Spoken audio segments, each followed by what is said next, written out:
கர்த்தராகிய இயேசு கிறிஸ்து நாமத்தினாலே வாழ்த்துதலை தெரிவித்துக் கொள்கிறேன். அவருடைய மகா பெரிதான கிருபையும் இரக்கமும் தயவும் நீடிய பொறுமையும் சாந்தமும் நம்மை இந்த நாளில ஒரு சத்திய பாதைக்குள்ளார நடத்துவதற்கென்று ஒரு புதிய சத்தியத்துக்குள்ளார நம்மை நடத்தி செல்லக்கூடிய இந்த வேதாகமத்தினுடைய ஸ்டடிக்குள்ளார நாம கடந்து வர ஆவியானவர் ஒத்தாசை செய்வாராக. இன்றைய நாளுடைய பைபிள் ஸ்டடிக்கு ஆதாரமாய் 1 கொரிந்தியருடைய புத்தகம் 4வது அதிகாரம் 4-5 வசனத்தை வாசிக்க கேட்போமே. என்னிடத்தில் நான் யாதொரு குற்றத்தையும் அறியேன், ஆகிலும் அதனாலே நான் நீதிமான் ஆகிறதில்லை. என்னை நியாயம் விசாரிக்கிறவர் கர்த்தரே. ஆனதால் கர்த்தர் வருமளவும் நீங்கள் காலத்துக்கு முன்னே யாதொன்றை குறித்தும் தீர்ப்பு சொல்லாதிருங்கள். இருளில் மறைந்திருக்கிறவைகளை அவர் வெளியரங்கமாக்கி இருதயங்களின் யோசனைகளையும் வெளிப்படுத்துவார். அப்பொழுது அவனவனுக்குரிய புகழ்ச்சி தேவனால் உண்டாகும். ஆமென். காலத்தினுடைய கட்டாயம் இறுதி நாட்களுக்குள்ளார நாம் நிற்கிறவர்களாய் இருக்கிறோம். இந்த இறுதி நாட்களுடைய மகா பெரிதான காரியங்கள், மகா பெரிதான வெளிப்பாடுகள் எல்லாமே நிறைவேறி கொண்டிருக்கக்கூடிய இந்த சந்தர்ப்பத்துல காலம் வருமளவும் நீங்கள் காலத்துக்கு முன்னே யாதொன்றையும் குறித்து தீர்ப்பு சொல்லாதிருங்கள். எதை குறிச்சுமே நாம இதுதான் முடிவு, இப்படித்தான் இருக்கும், இப்படிதான் போகும். இன்னைக்கு ஒரு சில சூழல்களையும் ஒரு சில விலைவாசிகளையுமே இன்னைக்கு நிர்ணயிக்க முடியாத அளவுக்கு இருக்குது. எது எப்படி போகும்னு சொல்லி தெரிய முடியாத அளவுக்கு இருக்கு. அப்படி உலகமே ஒரு நிலையற்ற ஒரு தன்மையில எது எப்ப நடக்கும்னு தெரியாம போய்கிட்டு இருக்கக்கூடிய சந்தர்ப்பத்துல நமக்கு உண்டானது என்ன அப்படின்னா, இருளில் இருக்கிறவைகள் எல்லாவற்றையுமே கர்த்தர் வெளியரங்கமாக்கி கொண்டு வந்து சேர்க்கக்கூடிய காலம் இது. நம்மை எல்லா காரியத்திலையுமே வெளியரங்கமாக்கின விஷயங்கள் எல்லாத்தையுமே அந்த யோசனைகள், இருதயத்தினுடைய யோசனைகள் என்னென்ன மாதிரி இது இப்படி இருக்குமோ அப்படி இருக்குமோ அப்படின்னு சொல்லி நம்ம இருதயத்துல யோசித்த யோசனையா இருந்தாலும், நம்ம தேவனுக்கு அடுத்த காரியங்களா இருந்தாலும் நம்மளுடைய புகழ்ச்சிக்கென்று வெளிப்படக்கூடிய நேரம் இது. பவுல் சொல்றா, இந்த 4வது வசனம் ஆரம்பிக்கிறப்ப சொல்றா, என்னிடம் யாதொரு குற்றத்தையும் அறியேன். நான் சின்ன பிள்ளையில இருந்தே வேதாகமத்தை நல்லா படிச்சவன், பக்திக்குரிய காரியங்கள்ல வைராக்கியமா இருக்கிறவன், எல்லா விஷயத்திலையுமே கரெக்டா இருந்து நியாயப்பிரமாணத்தை கடைப்பிடிச்சு தோராவுல மனப்பாடம் பண்ணி இளைஞர்களுக்கு முன்மாதிரியா இருக்கக்கூடிய சபைகள் துன்புறுத்தக்கூடிய வேலைகளை முதற்கொண்டு செய்யற அளவுக்கு சிறு வயதுல இருந்து எதையுமே நான் அறியேன். ஆனா அவனுடைய சொந்த நீதியை பேசவே இல்லை, சுயநீதியை பேசுறதுக்கான வாய்ப்பே இல்லாம அத்தனையும் குப்பைன்னு நஷ்டம்னு சொல்லி மூடி வச்சிடறான். மூடி வச்சுட்டு அவன் சொல்றான், அதனாலே நான் நீதிமான ஆகிறதில்லை, என்னை நியாயம் விசாரிக்கிறவர் கர்த்தரே. எந்த ஒரு இயேசு கிறிஸ்துவை விசுவசித்தவர்களுக்கு எதிராய் இவன் போரிட்டு அந்த கலகம் பண்ணி கொண்டு இருந்தானோ, இப்ப அவன் சொல்றான், என்னை விசாரிக்கிறவர் அந்த இயேசு கிறிஸ்து தான். அந்த இயேசு கிறிஸ்துவனுடைய காரியத்துல எல்லாவற்றிலும் நான் நேர்த்தியா இருப்பேன்னு சொல்லிட்டு அவனுடைய காரியங்கள் எல்லாமே அப்படி முற்றுமாய் மாறி இருக்கிறது. பிரியமானவர்களே, இயேசு கிறிஸ்து நாமத்தினால அவருடைய சபைக்குள்ளாரே சரீரமாய் அங்கமாய் இயேசுவின் நாமத்தினால ஞானஸ்நானம் பெற்றவர்களாய் சேரி இருக்கக்கூடிய நாம உங்களுடைய குற்றங்கள் யாதொன்றும் காணேன் அப்படின்னு சொல்லிட்டு சுயநீதியை பேசிக்கிட்டு நம்ம அடுத்த சபையை குறை சொல்லுவதற்கோ அல்லது அடுத்தவர்களை குறை காண்பதற்காகவோ கர்த்தர் நம்மை இந்த இடத்துல கொண்டு வந்து நிறுத்தி வைக்கவே இல்லை. அவர் நிறுத்தி வைத்திருக்கிறது, நியாயம் விசாரிக்கிறவர் நான். வருகிற நாளில அவனவனுக்குரிய புகழ்ச்சியை என்னாலே உண்டாகும் என்பதை நமக்கும் உலகத்திற்கும் தெரிவிக்க வேண்டியதாய் இருக்கிறதற்காக 1 பேதுரு 5வது அதிகாரம் 5வது வசனத்தை வாசிப்போமே. அந்தபடி இளைஞரே, மூப்பருக்கு கீழ்ப்படியுங்கள். நீங்கள் எல்லாரும் ஒருவருக்கொருவர் கீழ்ப்படிந்து மன தாழ்மையை அணிந்து கொள்ளுங்கள். பெருமை உள்ளவர்களுக்கு தேவன் எதிர்த்து நிற்கிறார். தாழ்மை உள்ளவர்களுக்கோ கிருபை அளிக்கிறார். ஆமேன். அந்த கிருபைக்குள்ளார நாம் கடந்து வர வேண்டும் என்பதற்காக தான். அந்தபடியே இளைஞரே, இன்னைக்கு சின்ன பிள்ளைங்களா இருந்தாலும் சரி, பெரியவங்களா இருந்தாலும் சரி, கர்த்தருக்குள்ளார நாம எல்லாருமே மன தாழ்மையை அணிந்து கொள்ளக்கூடியவர்களாய் இருக்க வேண்டியதா இருக்கிறோம். ஏன்னா என்னுடைய சொந்த நீதியை மாத்திரம் இன்னைக்கு நான் பைபிள் படிச்சுட்டேன், இன்னைக்கு நான் ஜெபம் பண்ணிட்டேன், அல்லது இன்னைக்கு நான் கூடுகையில கலந்துக்கிட்டேன், பைபிள் ஸ்டடியில கலந்துக்கிட்டேன், அப்படி இப்படின்னு சொல்லிட்டு நம்மளுடைய காரியங்கள்ல எல்லாத்துலயுமே சுயநீதியை பேசிக்கொண்டு இன்னைக்கு பல கட்டட சபைகளும் காணிக்கை சபைகளும் பாரம்பரிய சபைகளும் வீழ்ந்து போகிறதுக்குரிய காரணம் அவர்கள் சுயநீதியை செலுத்துகிறார்கள். சுயநீதி இன்னைக்கு தசம பாகம் செலுத்தி விட்டால் அல்லது அதற்குரிய அந்த காணிக்கைகளை எல்லாவற்றையும் செலுத்தி விட்டால், நான் இவ்வளவு செலுத்தினேன், அவ்வளவு செலுத்தினேன், அது செஞ்சுட்டேன், இது செஞ்சுட்டேன் அப்படின்னு சொல்லிட்டு அவர்களுடைய மன தாழ்மை எல்லாவற்றையுமே தொலைத்தவர்களாய், பெருமை உள்ளவர்களாய் நாம அப்படிப்பட்டவர்களாய் இருக்க வேண்டும். நான் கட்டட சபைக்காரர். ஏன்னா பரிசேயனும் ஆயக்காரனும் ஜெபிக்கிறப்ப பரிசேயன் சொல்றான், பின்னாடி இருக்கக்கூடிய ஆயக்காரனை போல பாவமான தொழில் நான் செய்யல, அவனை போல பாவம் செய்யல, நான் நல்லா இருக்கிறேன்னு சொல்லி கம்பேர் பண்ணி தான் அவனுடைய ஜெபம். நான் மற்றவர்களை போல் அல்ல, நான் இயேசு கிறிஸ்துவின் நாமத்தை ஆடையாய் அணிந்து கொண்டவன், அப்படி இப்படி நம்மளுடைய காரியங்களை எல்லாவற்றையுமே நாம் பெருமை பாராட்டுவதற்கல்ல, தாழ்மை உள்ளவருக்கே கிருபை அளிக்க வல்லவராய் இருக்கிறார். எரேமியா 31வது அதிகாரம் 33வது வசனத்தை வாசிப்போமே. அந்நாட்களுக்கு பிற்பாடு நான் இஸ்ரவேல் குடும்பத்தோட பண்ண போகிற உடன்படிக்கையாவது, நான் என் நியாய பிரமாணத்தை அவர்கள் உள்ளத்திலே வைத்து அதை அவர்கள் இருதயத்திலே எழுதி, நான் அவர்கள் தேவனாய் இருப்பேன், அவர்கள் என் ஜனமாய் இருப்பார்கள் என்று கர்த்தர் சொல்லுகிறார். ஆமீன். ஏன்னா நியாயப்பிரமாணம் இதுக்கு முன்னாடி பலகையில எழுதப்பட்டதாயும், தோல் சுருளில எழுதப்பட்டதாயும், உடன்படிக்கையின் பெட்டியில வைக்கப்பட்டதாயும், திரைசீலையினாலே மூடப்பட்டதாயும் ஒரு இடத்துல இருக்கப்பட்டதா தான் இருந்துச்சு. ஆனா அதுல இருந்து இனிமே பலகையில இல்ல, அவனுடைய உள்ளத்துக்குள்ளார எழுதி இருப்பேன், கல்லுல இருக்கக்கூடியதை சதைக்கு மாற்றி இருக்கிறார். அந்த கல்லாய் இருக்கக்கூடிய காரியங்களை எல்லாவற்றையும், ஏன்னா கல்லுல இருந்து வாசிக்கிற வரைக்கும் இருதயத்துல எல்லாமே கல்லாதான் இருந்துச்சு. ஏன்னா ஒரு வருஷம் வரி வசூலிக்கக்கூடிய அந்த பையன் சொல்றான், செல்வந்தனாய் இருக்கிறதுனால அவன் சொல்றான், நான் பரலோக ராஜ்யத்துக்கு போறதுக்கு என்ன செய்யணும் அப்படின்னா, போய் 10 கற்பனை அது சின்ன வயசுல இருந்து நான் செஞ்சுக்கிட்டு இருக்கிறேன். ஒரு சுயநீதி அந்த இடத்துல பேசுறதுக்கு வாய்ப்பு இருக்கு. பைபிள் படிக்க, புதிய ஏற்பாடு முடிச்சிட்டீங்களா, பழைய ஏற்பாடு முடிச்சிட்டீங்களா, அதெல்லாம் எப்பயோ முடிச்சுட்டேன் நான்.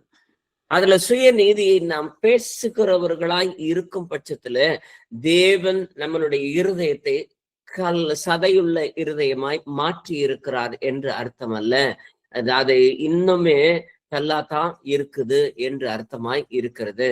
தேவனுடைய சமூகத்துல நம்மளுடைய இருதயத்துல எழுதி அவர் தேவனாய் இருக்க, எரேமியாவினுடைய புத்தகத்துல சொல்லப்பட்டிருக்கிறது போல நம்மை அவருடைய ஜனமாய் மாற்றுவதற்கு தேவன் இந்த நாளிலே வாஞ்சிக்கிறவராய் இருக்கிறார். ரோமர் 8 முதல் 4 வசனத்தை வாசிங்களேன். 8வது அதிகாரம் முதல் 4 வசனத்தை. ஆனபடியால் கிறிஸ்து இயேசுவுக்கு உட்பட்டவர்களாய் இருந்து மாம்சத்தின்படி நடவாமல் ஆவியின்படியே நடக்கிறவர்களுக்கு ஆக்கினை தீர்ப்பில்லை. கிறிஸ்து இயேசுவினாலே ஜீவனுடைய ஆவியின் பிரமாணம் என்னை பாவம், மரணம் என்பவைகளின் பிரமாணத்தினின்று விடுதலையாக்கிற்றே. அது எப்படியெனில், மாம்சத்தினாலே பலவீனமாய் இருந்த நியாய பிரமாணம் செய்யக்கூடாததை தேவனே செய்யும்படிக்கு தம்முடைய குமாரனை பாவ மாம்சத்தின் சாயலாகவும் பாவத்தை போக்கும் பலியாகவும் அனுப்பி மாம்சத்திலே பாவத்தை ஆக்கினைக்குள்ளாக தீர்த்தார். மாம்சத்தின்படி நடவாமல் ஆவியின்படி நடக்கிற நம்மிடத்தில் நியாய பிரமாணத்தின் நீதி நிறைவேறும்படிக்கே அப்படி செய்தார். ஆமென். ஏன்னா இன்னமும் நம்மளுடைய சொந்த நீதியை மாத்திரம் பேசிட்டு தேவ நீதியை விட்டு கொடுத்துட்டு நாம இருக்கிறவர்களா இருக்கிறோம்னா மாம்சத்தின்படி நடக்கிறவர்களாக தான் இருக்கிறோம். ஆவியின்படி நடக்கிறவர்களாய் இராம மாம்சத்தின்படி நடக்கிறவர்களுக்கு ஆவிக்குரிய போராட்டமும் நியாயப்பிரமாணத்தினுடைய நீதியும் நிறைவேறாமல் போயிட்டு இருக்கிறது. நம்ம ஆவியின்படி நடக்கிறவர்கள், நம்ம தேவ நீதியை மாத்திரமே, தேவன் எனக்கு எல்லாவற்றையும் செய்து முடித்திருக்கிறார், தேவனுக்குள்ளார நான் இருக்கிறேன் அப்படின்னு சொல்லிட்டு அவருக்குரிய காரியங்களை எல்லாவற்றையும் அவருடைய சமூகத்துக்குள்ளார ஒப்பு கொடுத்து நாம் பார்க்கிறவர்களாய் இருக்கும் பட்சத்துல எசேக்கியேலுடைய புத்தகம் 36வது அதிகாரம் 26, 27 வசனத்தை வாசிக்கும் பொழுது நம்மளுடைய இருதயத்தை எப்படி இருக்கணும்னு விருப்பப்படுறாரா? உங்களுக்கு நவமான இருதயத்தை கொடுத்து உங்கள் உள்ளத்திலே புதிதான ஆவியை கட்டளையிட்டு கல்லான இருதயத்தை உங்கள் மாம்சத்திலிருந்து எடுத்து போட்டு சதையான இருதயத்தை உங்களுக்கு கொடுப்பேன். உங்கள் உள்ளத்திலே என் ஆவியை வைத்து உங்களை என் கட்டளைகளில் நடக்கவும் என் நியாயங்களை கைக்கொள்ளவும் அவைகளின்படி செய்யவும் பண்ணுவேன். ஆமேன். எப்ப இந்த கல்லான இருதயம் சதையான இருதயமா மாறும்னா இந்த உள்ளத்துக்குள்ளார ஆவி இருக்கணும், இந்த உள்ளத்துக்குள்ளார கட்டளை இருக்கணும், இந்த உள்ளத்துக்குள்ளார நீதி இருக்கணும், அவைகளின்படி செய்யக்கூடிய செயல்பாடுகள் இந்த சரீரத்துல இருக்கும். அப்பத்தான் இந்த இருதயம் சதையான இருதயமாய் மாறுகிறது என்று அர்த்தம். இந்த ஆவியும் இந்த கட்டளைகளும் இந்த நியாயங்களும் நம்மளுடைய அந்த ஒவ்வொரு வாழ்க்கையினுடைய அங்கமாவே மாறிடணும். நம்ம எதை பார்த்தாலும் எதை செய்தாலும் இது ஆவிக்குரியதா, இது நீதிக்குரியதா, இது கட்டளைக்குள்ளார கடைபிடிக்கக்கூடியதா, நியாயமானதா, நீதியானதா, கண்ணியம் உள்ளதா, புண்ணியம் உள்ளதா, புகழ் உடையதா அப்படின்றத எல்லாத்தையுமே நிதானித்து பார்த்து செய்ய வேண்டிய ஒரு கட்டாயத்தினுடைய காலகட்டத்துல இருக்கிறவர்களா இருக்கிறோம்.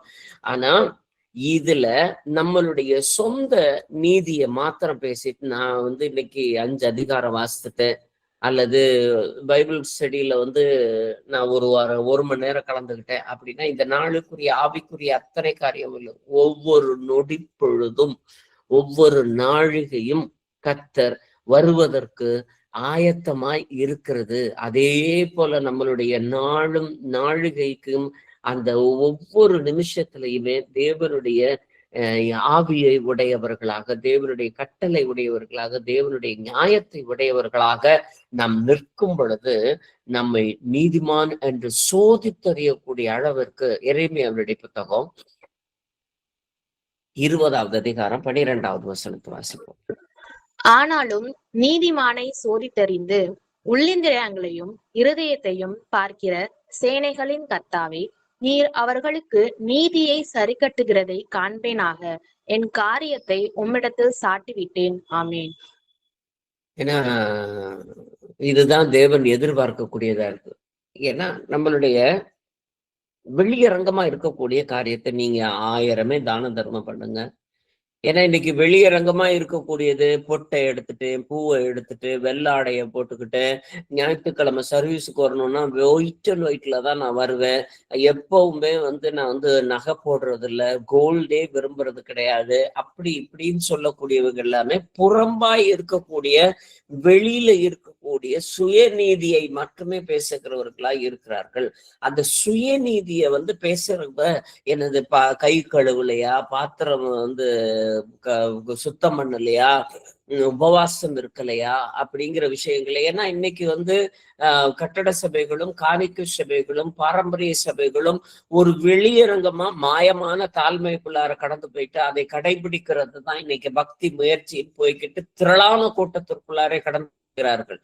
ஆனா அந்த சொற்பமான கூட்டமாய் நாம் இருக்கும் பொழுது என்னுடைய காரியத்தை உம்மிடத்தில் சாட்டி விட்டேன். சாட்டிட்டீங்களா? உங்களுடைய காரியங்களை எல்லாவற்றையும் தேவனுடைய சமூகத்துல சாட்டி விட்டீர்களா? ஏன்னா இருதயத்தை பார்க்கக்கூடிய சேனைகளின் கர்த்தர் தன்னுடைய நீதியை சரி கட்டணும் அப்படின்னா இந்த இருதயத்துக்குள்ளார கோபம், கசப்பு, வைராக்கியம், பயம், அடுத்து என்ன நடக்க போதோன்ற ஒரு திகிலு, எப்ப பார்த்தாலும் எதையாச்சாலும் ஒரு சந்தேகத்தோடையோ அல்லது ஒரு குறை காணக்கூடிய ஒரு பார்வையிலையோ என்னுடைய காரியங்கள் எல்லாத்திலுமே இருந்துகிட்டே இருந்துச்சு அப்படின்னா, தேவன் உள்ளந்தரியங்களை பார்க்கிறவர். வெளியில இருக்கிறவர்ல நீங்க வெளியில 1000 சிரிச்சுக்கிட்டு கூட இருக்கலாம், ஜாலியா இருக்கிறவங்களா இருக்கலாம், ஜோக் அடிக்கிறவங்களா இருக்கலாம். வெளியில உங்களை பார்த்தா உங்களை போல ஒரு நவமான ஒரு ஜோவியலான பர்சன் யாருமே கிடையாது அப்படின்னு சொல்ற அளவுக்கு இருக்கலாம். ஆனா உள்ளத்துக்குள்ளார கவலை, பயம், திகிலு, இது எல்லாத்தையும் உள்ளந்தரியங்களை ஆராய்ந்து பார்க்கிறவர் சேனைகளின் கர்த்தர். அதை சோதித்தறிய நீதிமானை எப்படி கண்டறிவார்னா, உள்ளத்துக்குள்ளார தேவனுக்குரிய காரியங்கள் எல்லாவற்றையுமே வெளியரங்கமா இருக்கக்கூடிய எந்த ஒரு காரியத்தையும் வச்சு தேவன் தீர்மானிக்கிறவர் அல்ல. ரோமருக்கு எழுதின நிருபம் 6வது அதிகாரம் 14வது வசனத்தை வாசிப்போமே. நீங்கள் நியாயப்பிரமாணத்திற்கு கீழ்ப்பட்டிராமல் கிருபைக்கு கீழ்ப்பட்டிருக்கிறபடியால் பாவம் உங்களை மேற்கொள்ள மாட்டாது. ஆமென். ரெண்டுல நாம எங்க கீழ்ப்படிஞ்சு நிக்கிறோன்றதுல முதல்ல பாவம் நம்ம கிட்ட மேற்கொள்ள முடியும் முடியாதுங்கிறதுல தீர்மானம் இருக்கு. நாம இன்னும் பழையபடி நியாயப்பிரமாணத்திற்கு உட்பட்டவர்களாக ஏதோ தசம வாக்கு செலுத்தினவர்களாய், காணிக்கை செலுத்தினவர்களாய், பண்டிகை கொண்டாடுகிறவர்களாய், பலிகளை செலுத்துகிறவர்களாய் அப்படின்னு சொல்லிட்டு நியமத்துக்கு உட்பட்ட கிரமத்துக்கு காரியங்களை மாத்திரம் செஞ்சுக்கிட்டு நாம பிரமாணத்திற்கு உட்பட்டவர்களா இருந்தோம்னா நிச்சயம் பாவம் மேற்கொள்ள கூடும். கிருபை கீழ்பட்டு இருக்குமேயானால் நாம பாவம் நம்மை மேற்கொள்ள மாட்டாது. 2 கொரிந்தியருடைய புத்தகம் 4வது அதிகாரம் 17, 18 வசனத்தை வாசிப்போமே. மேலும் காணப்படுகிறவைகள் அல்ல, காணப்படாதவைகளை நோக்கி இருக்கிற நமக்கு அதி சீக்கிரத்தில் நீங்கும் லேசான நம்முடைய உபத்திரவம் மிகவும் அதிகமான நித்திய கன மகிமையை உண்டாக்குகிறது. ஏனெனில் காணப்படுகிறவைகள் அநித்தியமானவைகள், காணப்படாதவைகளோ நித்தியமானவைகள். ஆமேன். நீங்களும் நானும் பார்க்கக்கூடிய விஷயங்கள்ல உங்களுடைய காரு, பங்களா, வசதி, உங்களுடைய நான் வெளிப்புறமா நான் கரெக்டா நீதியா நடந்துக்கிறேன், இவங்க சபைக்கு தவறாம வர்றாங்க, தேவைப்படுற சமயத்துல கரெக்டா காணிக்கை கொடுக்குறாங்க, பேசினா சாந்தமா பேசுறாங்க, பொல்லாத வார்த்தைகளோ கடினமான வார்த்தைகளோ யாதொன்றும் இவர்களுடைய வாயில இருந்து புறப்படுறது கிடையாது, இவங்க எதை பேசினாலும் அப்படி ஜாலியா எடுத்துக்கிறாங்க அப்படின்னு சொல்லிட்டு வெளிப்புறத்தை காண்கிறவர்கள். அதனாலதான் நான் பலமுறை சொல்லுவேன், ஞாயிற்றுக்கிழமையில ஆராதனையில பாக்குறப்ப எல்லாமே சம்மனசே இறங்கி உட்காந்து செய்தி கேட்கிற மாதிரி இருக்கும். எல்லாம் ரெக்க இல்லாத சம்மனசாவே உட்கார்ந்துருக்கும். அது எல்லாத்தையுமே வீட்டுக்கு போனதுக்கு அப்புறமேட்டு தான் தெரியும் அது சம்மனசா வேற எதுவுமான்னு. ஏன்னா நாம் காணாதவைகளை தேவன் பார்க்கிறவராய் இருக்கிறார். அதனாலதான் அப்படி காணாதவைகளிலும் தேவனுக்கு ஏற்புடையவர்களாய் நாம் நிற்கிறவர்களாய் இருந்தோம்னா நாம படக்கூடிய சின்ன சின்ன உபத்திரவமோ வேதனைகளோ எதுவா இருந்தாலும் அது லேசான காரியம். பலனுள்ளவனுக்கும் பலனற்றவனுக்கும் உதவி செய்வது இயேசு கிறிஸ்துவுக்கு ஒரு லேசான ஒரு காரியமாய் இருக்குது. அப்படின்னா அது தேவனுடைய காரியத்துல உங்களுடைய காரியங்கள் காணப்படாதவைகள் எல்லாமே மேன்மைக்குரியதா இருக்கு. காணப்படாதவைகள் எல்லாம் தேவநீதி, காணப்படுறது எல்லாமே சுயநீதி. நாம எல்லா இடத்துலயுமே சுயநீதியை தான் பேசுறோம். நம்மளுடைய அலங்காரங்கள், பகட்டுகள், ஒரு மேக்கப்னு வந்துருச்சுன்னா சூப்பரா இருக்கணும் பார்த்தா. ஏன்னா நம்மளைய பார்த்தா என்னது ஒரு தேவ பிரசன்னமே இறங்கி வர்ற மாதிரி அப்படி நல்ல அழகா நிக்கணும் அப்படிங்கிறது மாதிரி சுயநீதி. இவைகள் எல்லாமே சுயநீதி. ஆனா சுயநீதியை பேசுகிறவர்களாய் அல்ல, தேவ நீதியை பேசுகிறவர்களாய் நாம் இருக்கும் பட்சத்துல கர்த்தர் எப்படி செய்யறாரு? எபேசியருடைய புத்தகம் 3வது அதிகாரம் 10வது வசனம். உன்னதங்களில் உள்ள துரைத்தனங்களுக்கும் அதிகாரங்களுக்கும் அவருடைய அனந்த ஞானமானது சபையின் மூலமாய் இப்பொழுது தெரிய வரும் பொருட்டாக. ஆமென். பிசாசு எவனை விழுங்கலாமோ வகை தேடி கொண்டு இருக்கிறான் அப்படிதான் நமக்கு எல்லாத்துக்குமே நல்லா தெரியும். ஆனா அந்த கர்ஜிக்கும் சிங்கம் போல இருக்கக்கூடிய அந்த துரைத்தனத்துக்கு அதிகாரத்துக்கும் எங்க இருந்து பதில் வருது அப்படின்னா சபையின் மூலமாய் பதில் வருகிறது. அப்ப நீங்களும் நானும் ஒரு சபையாய் ஒரு மனவாட்டியாய் காத்து கொண்டிருக்கிறோம் என்றால், இந்த காத்து கொண்டிருக்கக்கூடிய இந்த சந்தர்ப்பத்துல தேவனுடைய ஞானமானது நம்மளுடைய உள்ளந்தரியங்கள்ல தேவ நீதியிலே வெளிப்படும் பொழுது, உங்களுடைய குடும்பத்துக்குள்ளார வெளிப்படும் பொழுது நல்லா தெரிஞ்சுக்கங்க, உங்களுடைய குடும்பத்துல நீங்க சாதாரணமா பேசக்கூடிய பேச்சும் நீங்க சபையில பேசக்கூடிய பேச்சும் வித்தியாசமாய் இருக்கும் பட்சத்துல, இது சபைக்குள்ளார வந்துட்டா எல்லாமே நீட்டா இருக்கும், வீட்டுக்குள்ளார போனா எல்லாமே தரமாறா இருக்கும். அப்படின்னா இது துரைத்தனங்களுக்கும் அதிகாரங்களுக்கும் சபையின் மூலமாக பதில் சொல்லவே முடியவே முடியாது. இந்த சபைக்குள்ளார நாம இருக்கிறோம் அப்படின்னா, நம்ம எந்த ஒரு மாலமுமே, எந்த ஒரு வேற்றுமையான வித்தியாசமான எந்த ஒரு செயல்பாடுகளுமே நம்மளுடைய சுயநீதியிலிருந்து புறப்பட்டு வரக்கூடிய காரியமே இருக்கவே கூடவே கூடாது. எபேசியருக்கு எழுதின நிருபம் 6வது அதிகாரம் 12வது வசனம். ஏனெனில் மாம்சத்தோடும் இரத்தத்தோடும் அல்ல, துரைத்தனங்களோடும் அதிகாரங்களோடும் இப்பிரபஞ்சத்தின் அந்தகார லோகாதிபதிகளோடும் வான மண்டலங்களில் உள்ள பொல்லாத ஆவிகளின் சேனைகளோடும் நமக்கு போராட்டம் உண்டு. ஆமென். ஏன்னா வேதம் தெளிவா சொல்லுது, உங்களுக்கு இனி வரக்கூடிய காலத்துல சின்ன ஒரு போராட்டம் இருக்கதான் செய்து.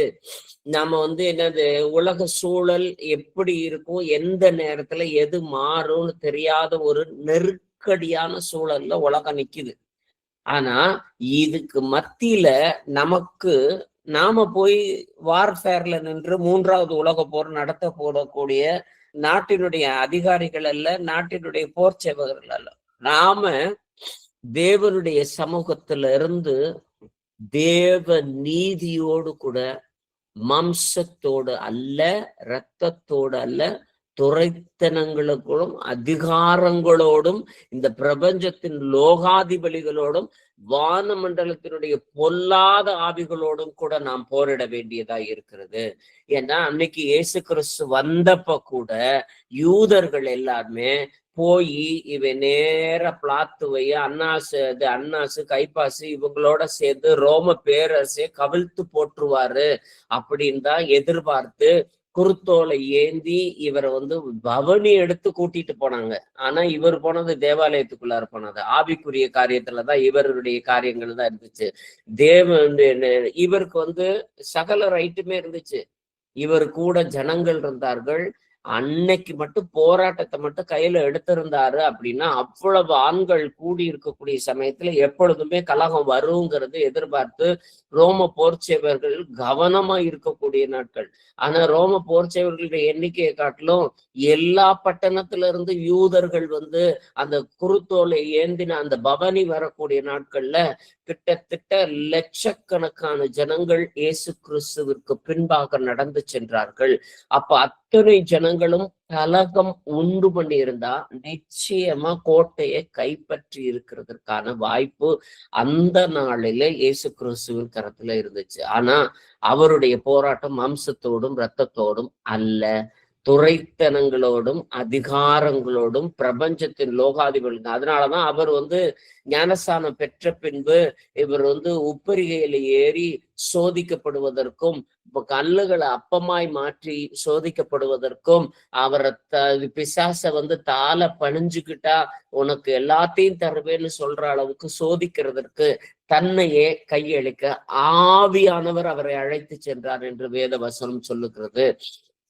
ஏன்னா நமக்குரிய போராட்டம் எல்லாமே நீங்க நினைக்கிற மாதிரி நாளைக்கு சண்டை வந்துருச்சுனாலோ அல்லது உலக போர் மூண்டதுனாலோ சாப்பாட்டுக்கு வழி என்ன, நாம தங்குமிடத்திற்கு என்ன, பாதுகாப்புக்கு என்ன, அப்படி இப்படிங்கிறது எல்லாத்தையும் காட்டிலும் இன்னைக்கு நல்லா இருக்கக்கூடிய நேரத்துல இந்த பிரபஞ்சத்தினுடைய லோகாதிபதிகளுடைய ஆவிகளுடைய அந்தகார சேனைகளுடைய எல்லாவற்றின் போராட்டத்தையும் எதிர்த்து போராடுறதுக்கு கோபம் இல்லாம, பொய் இல்லாம, கலப்பு இல்லாம, கபடம் இல்லாம, நம்மளுடைய நான் அப்படிங்கிற ஒரு ஈகோ இல்லாம, இது எல்லாத்தையும் தாண்டி தேவ நீதிக்குள்ளார நான் நிற்கிற பொழுது கர்த்தர் மகா பெரிதான காரியத்தை யாரை கொண்டு செய்ய வல்லவளா இருக்கிறார்னா நம்மளை கொண்டுதான் செய்ய வல்லவச்சிருக்கிறார்.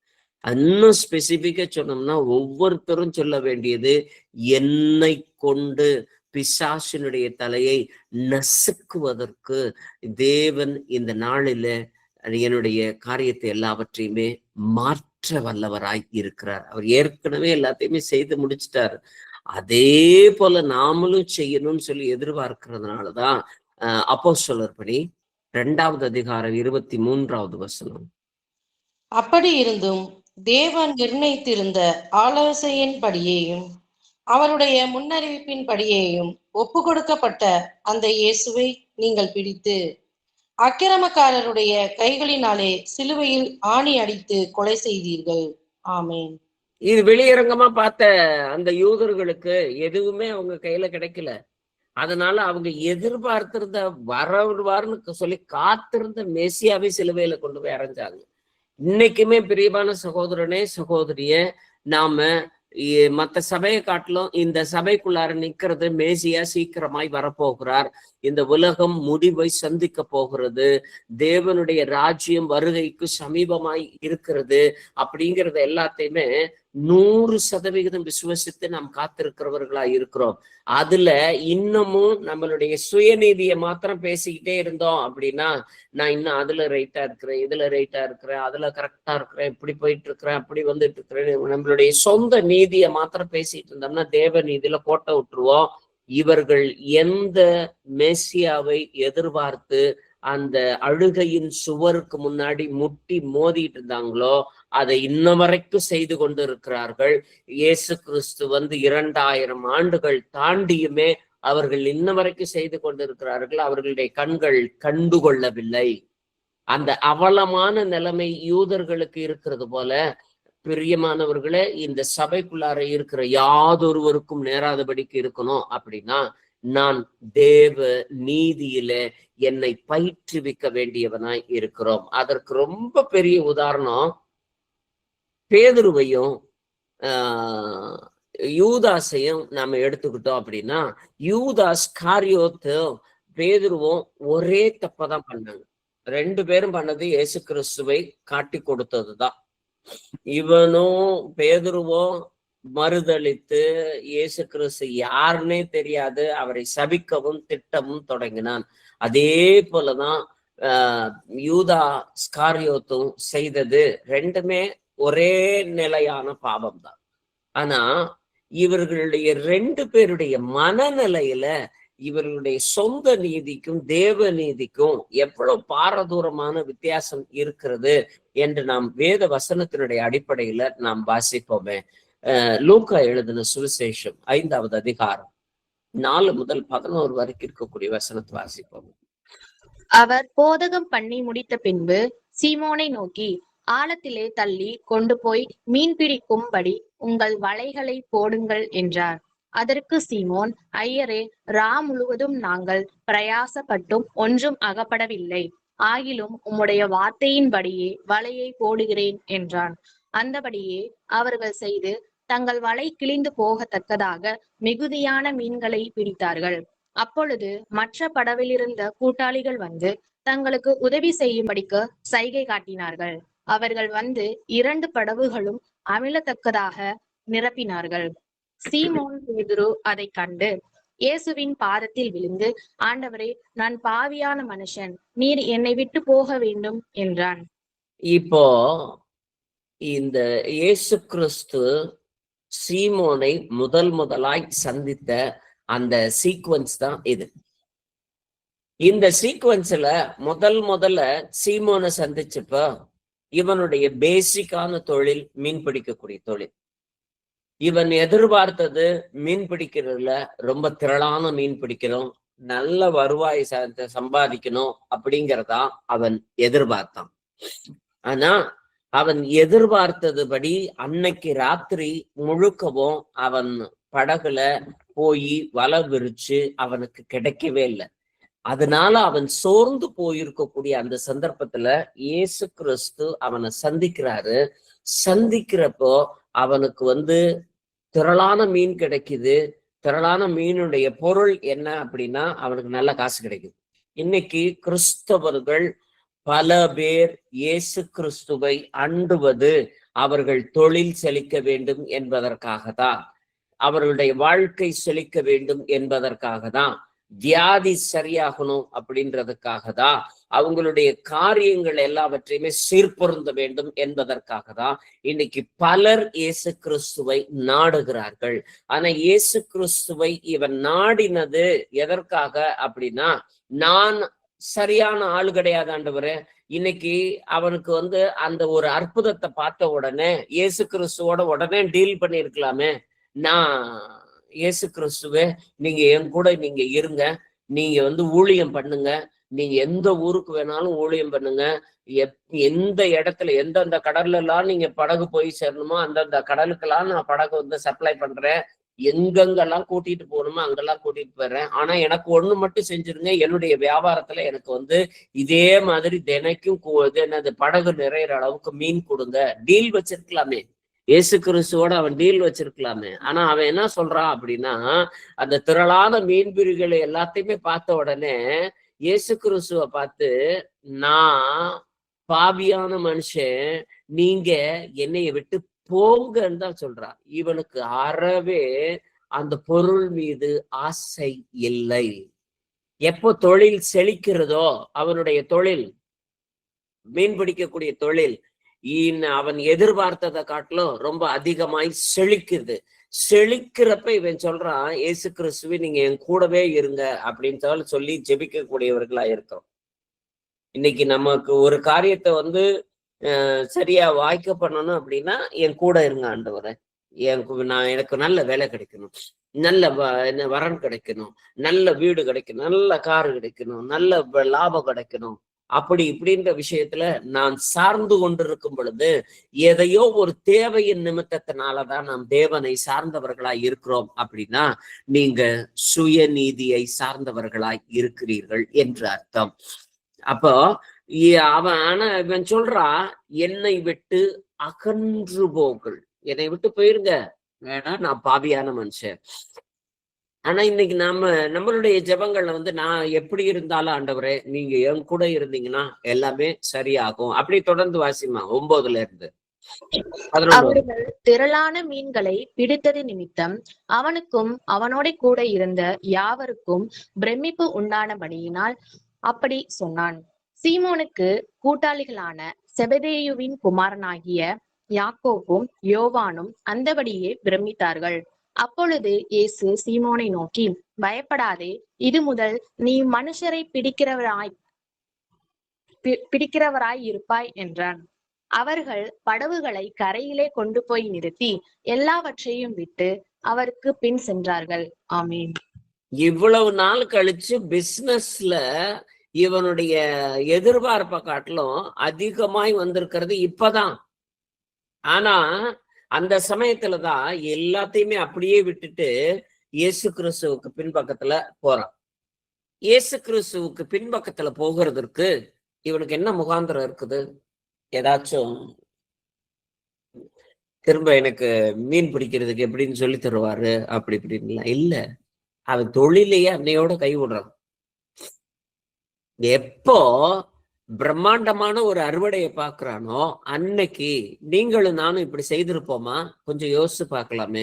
எப்போ உங்களுடைய நான் இருக்கிற வேலையை ஃபுல் டைமா மாத்தி நான் போகிறேன் அப்படின்னு சொல்ற சமயத்துல ப்ரொமோஷன் கையில வருது அப்படின்னா, இன்னொரு 5 வருஷம் நான் பார்த்துட்டு போறேன் பிரதர், நான் பாட்டுக்கு 2ஐயும் சேர்த்து பாக்குறேன் பிரதர். கவனிங்க, உங்களுடைய வேலையை விடுங்கள் என்று சொல்லுது.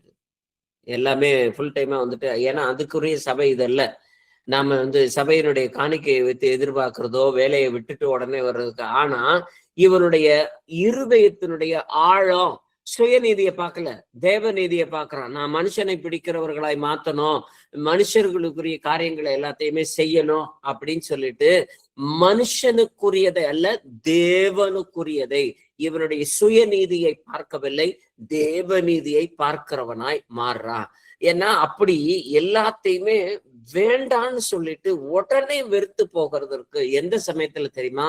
அவன் பீக்ல எல்லாத்தையுமே வித்து ஒரு ஒரு ஓவர் நைட்ல லட்சாதிபதியான அளவுக்கு போட்டே நிறைஞ்சிருக்கிற அளவுக்கு அவனுடைய அந்த மீன்பிடிப்பு இருந்துச்சு.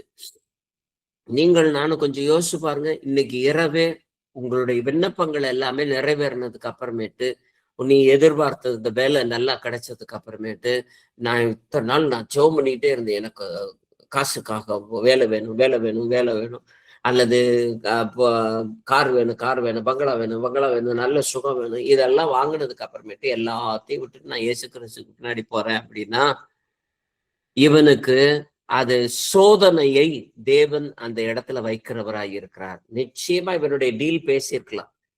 எனக்கு நீங்க நிறைய மீன் கொடுங்க, உங்களுக்கு நான் காணிக்கை கொடுத்துட்றேன், அல்லது படகு நான் வந்து எப்பப்பெல்லாம் தேவைப்படுறப்ப ஊழியத்துக்கு பிரயோஜனப்படுத்திக்கிறேன், அப்படி இப்படின்னு சொல்லிட்டு டீல் பேசியிருக்கலாம். அவன் டீலே பேசவே இல்லை.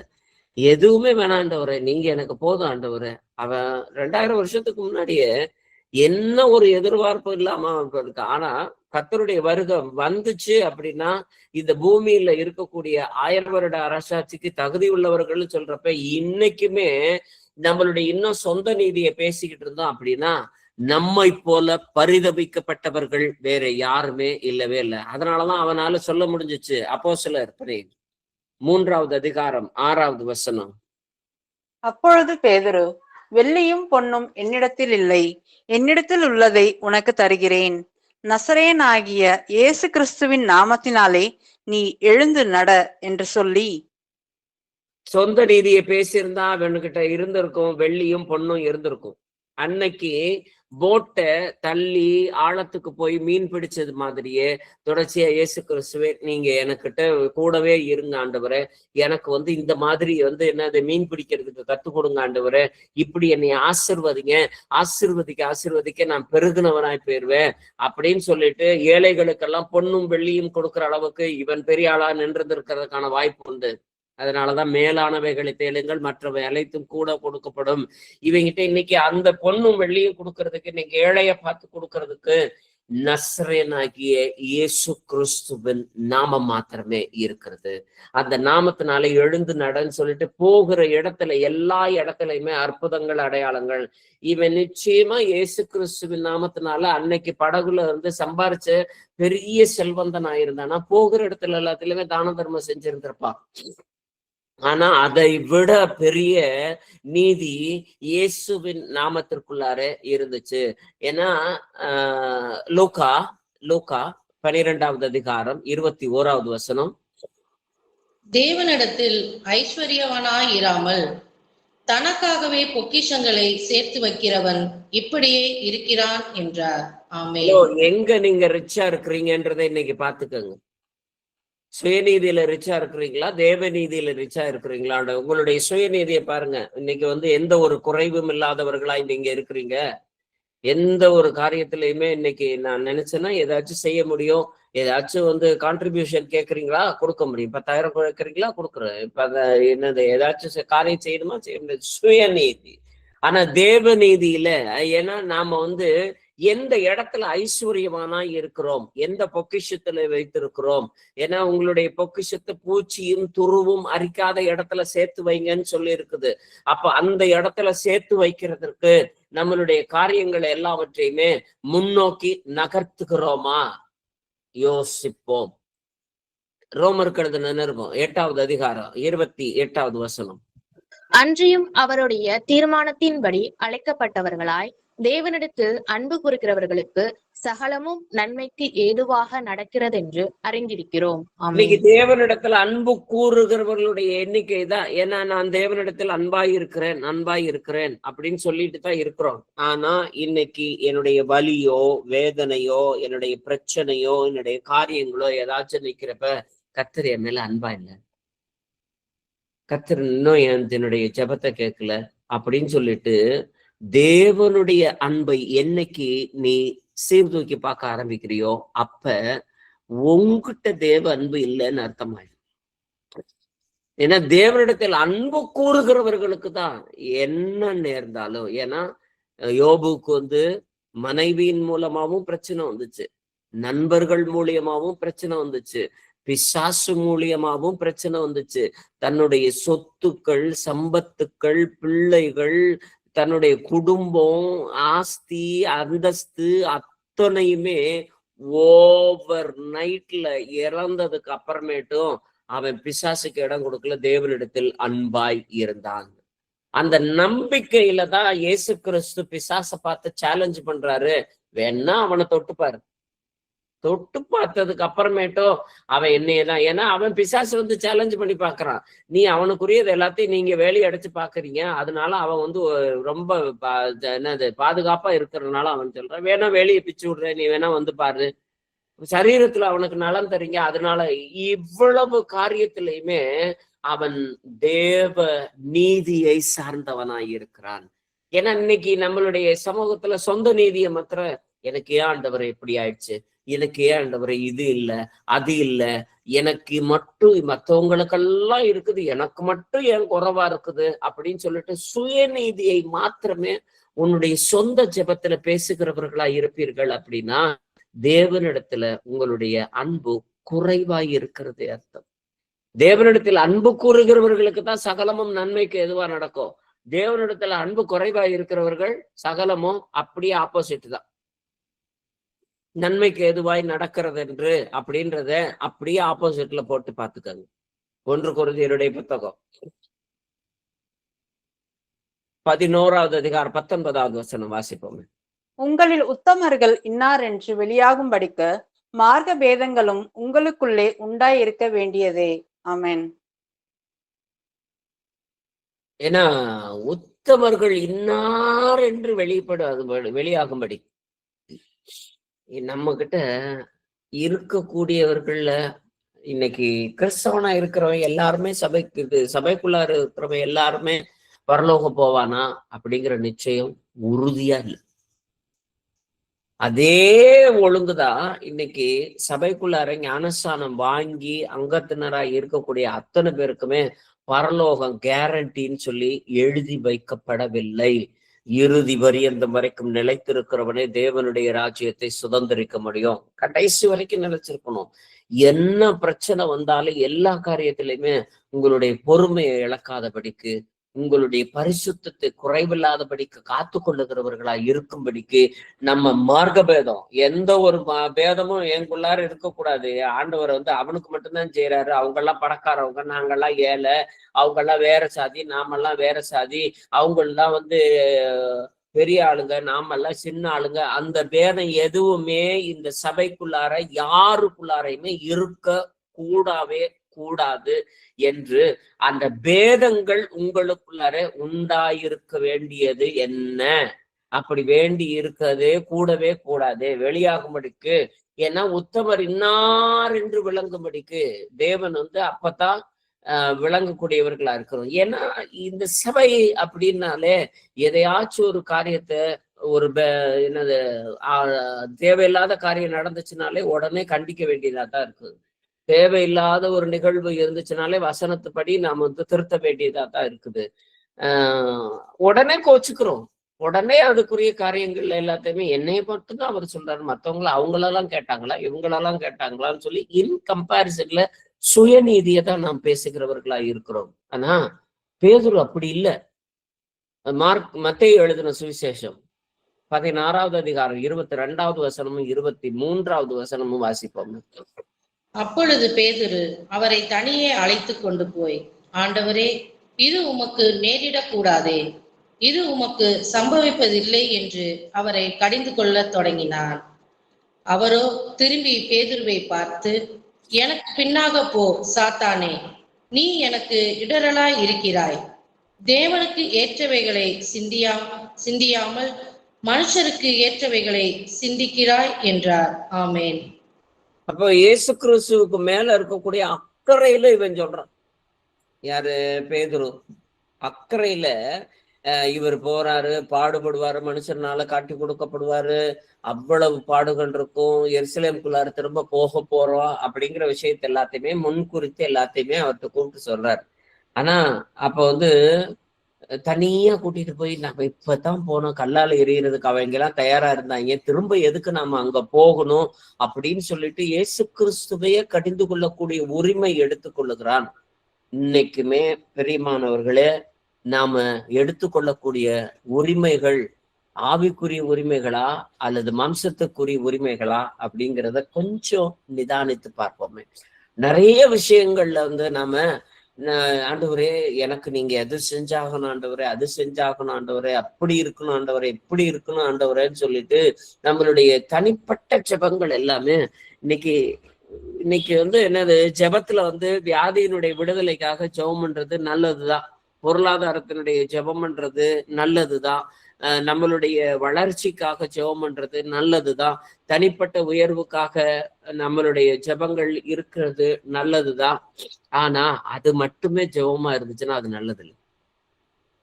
அது மட்டுமே நம்மளுடைய வாழ்க்கையில ஜெபமா இருந்துச்சு அப்படின்னா அவர் நம்மை கடிந்து கொள்ளக்கூடியவர்களா இருக்கிறாரு. ஏன்னா இவன் சொன்னது நியாயமான காரியம்தான்.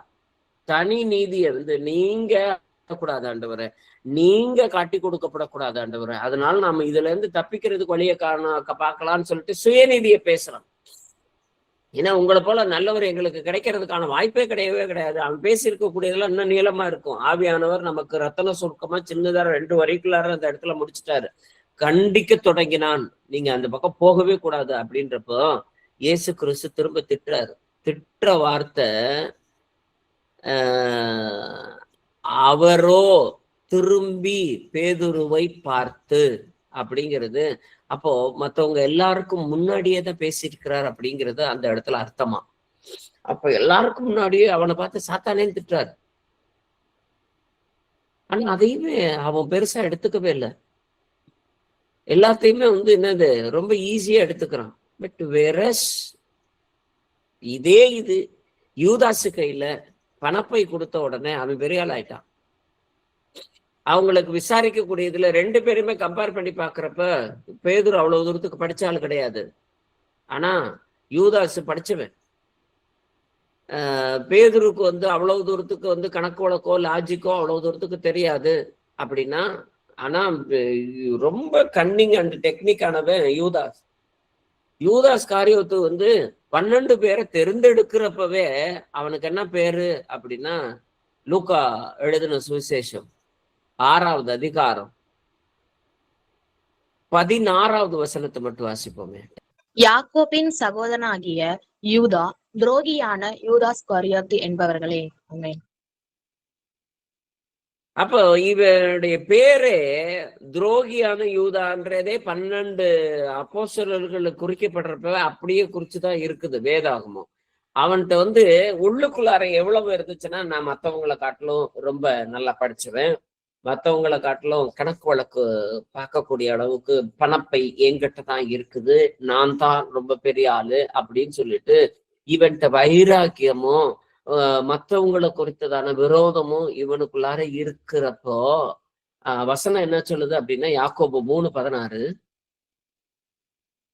வைராக்கியமும் விரோதமும் எங்கே உண்டோ அங்கே கலகமும் சகல துர்ச்செய்கைகளும் உண்டு. ஆமென். என்னைக்கு உன் வீட்டுக்குள்ளார உன்னுடைய அப்பாவை குறித்தோ அம்மாவை குறித்தோ உன்னுடைய உறவினர்களை குறித்தோ சொந்தக்காரங்களை குறித்தோ கொண்டானை குறித்தோ கொடுத்தானை கொடுத்தோ ஏதாச்சும் வைராக்கியமும் பகையும் உனக்குள்ளார என்னைக்காச்சும் எங்கேயாச்சும் அமர்ந்து, அதுக்காக தான் எல்லாத்தையும் மன்னிச்சிருங்கன்னு சொல்லிக்கிட்டே இருக்கிறோம். சகல துர்ச்செய்கை அந்த இடத்துல உண்டாகும். இவனை போய் கடிஞ்சுக்கிட்டதுக்கு அப்புறமேட்டு அவன் உடனே போய் சொல்றான், இவனை போய் ராப்போஜனத்து பஞ்சில இயேசு கிறிஸ்து இவனை பார்த்து சொல்றான், நீதான் என்னை காட்டி கொடுக்க போற அப்படின்னு சொல்றப்போ உடனே இவனுக்கு கோவம் வந்துருச்சு. உடனே போயிட்டு என்னது அந்த சனகரிப்பு சங்கத்துல இருக்கக்கூடிய தலைவனை பார்த்து இயேசு கிறிஸ்துவ காட்டி கொடுத்தா எனக்கு எவ்வளவு தருவன்னு பேசுற அளவுக்கு ஆயிப்போயிட்டான். இன்னும் அதை விட காட்டிலும் இவன்கிட்ட இருக்கக்கூடிய ஆசை, பொருளாசை எப்படிப்பட்டதா இருந்துச்சு அப்படின்னா, 12வது அதிகாரம் யோவான் சுவிசேஷம் 4 முதல் 7 வரைக்கும் இருக்கக்கூடிய வசனத்தை வாசி. அப்பொழுது அவருடைய சீஷரில் ஒருவனும் அவரை காட்டிக் கொடுக்க போகிறவனுமாகிய சீமோனுடைய குமாரனான யூதாஸ் காரியோத்து இந்த தைலத்தை 300 பணத்துக்கு விற்று தரித்திரருக்கு கொடாமல் போனதென்ன என்றான். அவன் தரித்திரை குறித்து கவலைப்பட்டு இப்படி சொல்லாமல், அவன் திருடனா இருந்தபடியினாலும் பணப்பையை வைத்துக்கொண்டு அதிலே போடப்பட்டதை சுமக்கிறவனானபடியினாலும் இப்படி சொன்னான். அப்பொழுது இயேசு, இவளை விட்டுவிடு, என்னை அடக்கம் பண்ணும் நாளுக்காக இதை வைத்திருந்தாள். ஆமேன். அதுல அவளை விட்டு விடு அப்படின்னு சொல்ற அளவுக்கு என்ன ஆச்சு அப்படின்னா, இவனுடைய நச்சரிப்பு அந்த இடத்துல இருந்திருக்குது. ஐயோ, இதை போய் வேஸ்ட் பண்றாங்க, இவ்வளவு காரியத்தை போய். ஏன்னா இன்னைக்கு சபைக்குள்ள இருக்கிறப்ப அது சரியில்லை, இது சரியில்லை, அது குறை, இது குறை, அவங்க என்ன இப்படி மாறணும், இவங்க இப்படி மாறணும் இப்படின்னு சொல்லிட்டு நாம எப்போ காலத்திற்கு முன்பாகவே தீர்ப்பட ஆரம்பிக்கிறோம்னா முதல் வசனம் அதுதான். இவன் தீர்ப்பட ஆரம்பிச்சுட்டான். ஏன்னா இவன் பணப்பை இவன் கூட வச்சிருக்கிறதுனாலே, அது மட்டும் இல்ல, அவன் திருடனாய் இருக்கிறபடியினாலே பணப்பைக்குள்ளார வச்சுட்டு ஏழைகளுக்கு பாஸ்கா பண்டிகையில அப்பைக்கப்ப பொருளையோ அவங்களுக்கு தேவையான உணவுப் பொருட்களையோ எதையாச்சும் ஒண்ணு வாங்கி தரணுன்றதுக்காக தான் பணப்பையே இவங்கிட்ட இருக்கு. ஆனா இவன் அதை தாராளமா செஞ்சதே கிடையாதாம். கருமித்தனமா அதுல செய்வானாம். அதனாலதான் இவன் இதை வித்து காசாக்கி பணப்பைக்குள்ளார போட்டா இதுல இருந்தும் இவனுடைய லாபம் கொள்ளடிக்கலாம்ல. அந்த மாதிரி திருடுத்தனமாய் பண்றதுக்காகத்தான் இவன் பேசினவனாய் இருக்கிறான். ரொம்ப பெருசா ஏழைகள் மீது அக்கறை கொண்டவனாய் அவன் பேசவே இல்லைன்னு சொல்லிட்டு வேத வசனம் தெளிவாய் சொல்லுகிறது. அந்த இடத்துல இயேசு கிறிஸ்து சொல்றாரு, இவளை விட்டு விடு, தோணத்தோணாத, உற்று. அவ வேஸ்ட் ஆக்குனாலும் அவளை என்னை அடக்க நாளுக்காக இதை செய்கிறார். இயேசு கிறிஸ்து காட்டி கொடுக்க போறதுக்கு முன்னாடி இவர் நடக்கக்கூடிய விஷயம் இது. ஏறக்குறைய ஒரு முந்தின நாட்களுக்குள்ளார நடக்கக்கூடியதா இருக்குது.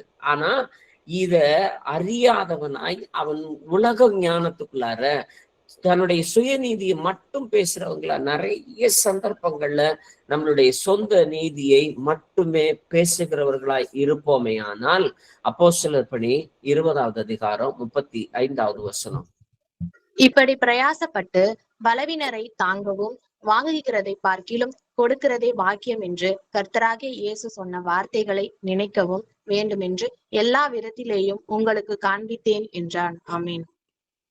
இப்படி பிரயாசப்பட்டு பலவீனரை தாங்கவும் வாங்குகிறதை பார்க்கலும் கொடுப்பதே பாக்கியம். அப்ப இன்னைக்கு இயேசு கிறிஸ்துவுக்கிட்ட அன்னைக்கு பேதுரு அவர்கிட்ட இருந்து மீன் பிடிக்கிறது எப்படின்றத வாங்கணும், காசு வாங்கணும், நமக்குரிய செல்வத்தை வாங்கணும் அப்படிங்கிறத அவன் இருதயம் வைக்கவே கிடையாது. இன்னைக்கு உங்களுடைய ஜெபம் எல்லாமே வாங்குறதுக்கான ஜெபமா இருக்குதா, கொடுக்கறதுக்கான ஜெபமா இருக்குதா? ஏன்னா வாங்குறதுக்கான ஜெபம் இருக்குமே, ஆனால் சுயநீதியை தான் பேசுறோம். எனக்கு அது செஞ்சு கொடுக்க ஆண்டவரே, இது செஞ்சு கொடுக்க ஆண்டவரே, அப்படி செஞ்சு கொடுக்க ஆண்டவரே. நீங்க வேணா உங்களுடைய ஜெபங்கள் எல்லாத்தையுமே அப்படி ஒரு சீர்தூக்கி பாருங்க. நம்மை நாமே நிதானித்திருந்தால் நம் நியாயம் தீர்க்கப்படும். நிதானிச்சு பாருங்க. நான் உங்களுடைய ஜெபம் இப்படி இருக்கு, இவங்களுடைய ஜெபம் இருக்கு அப்படின்னு சொல்றதற்கான தீர்ப்பிடுறதுக்கான காரியம் என் கையில இல்ல. ஆனா உங்களையே நீங்கள் சீர்தூக்கி பார்க்கிற பொழுது நீங்க வாங்குவதை பார்க்கலாம், தேவனுக்கு கொடுப்பது. என்னத்தை கொடுக்குறீங்க? உங்களுடைய நேரத்தை கொடுக்குறீங்களா? உங்களுடைய அறிவையுமே, உங்களுடைய ஆற்றலையுமே, உங்களுடைய வீட்டையுமே, உங்களுடைய பணத்தையுமே எதையாச்சும் கொடுத்து தேவனுடைய ராஜ்யத்தை இந்த இறுதி நாள்ல இன்னும் வேகமா செய்யுங்க பிரதர்ஸ் அண்ட் சிஸ்டர்ஸ் அப்படிங்கிற மாதிரி நம்மளுடைய காரியத்தை கொடுக்கறதுல நம்மளுடைய ஜெபங்கள் இருக்குதா? இன்னைக்கு ஒரு ஜெபம் சொல்லுங்க அப்படின்னாலுமே யோசிச்சு பார்த்து ஜெபம் பண்றதுக்கு நிறைய பேர் இருக்கிறோம். ஆனா ஸ்பான்டேனியஸா நான் வரேன், நான் கொடுக்குறேன் ஆண்டவரே. ஆனா நம்ம ஜெபம் கேட்டு வாங்குறதுக்கு நிறைய பேர் இருக்கிறோம். ஆனா ஜெபம் கொடுப்பதற்கு எத்தனை பேர் தயாராய் இருக்கிறோம்? லூக்கா எழுதின சுவிசேஷம் 6வது அதிகாரம் 38வது வசனம், கொடுங்கள், அப்பொழுது உங்களுக்கும் கொடுக்கப்படும். அமுக்கி குலுக்கி சரிந்து விழும்படி நன்றாய் அளந்து உங்கள் மடியிலே போடுவார்கள். நீங்கள் எந்த அளவினால் அளக்கிறீர்களோ அந்த அளவினால் உங்களுக்கும் அளக்கப்படும் என்றார். நல்லா தெரிஞ்சுக்கோங்க பிரதர்ஸ் அண்ட் சிஸ்டர்ஸ், நீங்க எந்த அளவையில அளக்குறீங்கன்றது உங்களுக்கு மாத்திரமே தெரியும். உங்கள்கிட்ட இருக்கிறதுல இருந்து அள்ளி கொடுக்குறீங்களா, கிள்ளி கொடுக்குறீங்களா? நான் பணத்தை மட்டும் பேசல. காசு பணத்தை மட்டும் பேசல, உங்களுடைய தாளந்து எல்லாவற்றையுமே சேர்த்து பேசுகிறேன். உங்களால ஏதாகிலும் தேவனுடைய ராஜ்யத்திற்கு செய்ய முடியும்ன்றதுல அள்ளி கொடுக்குறீங்களா?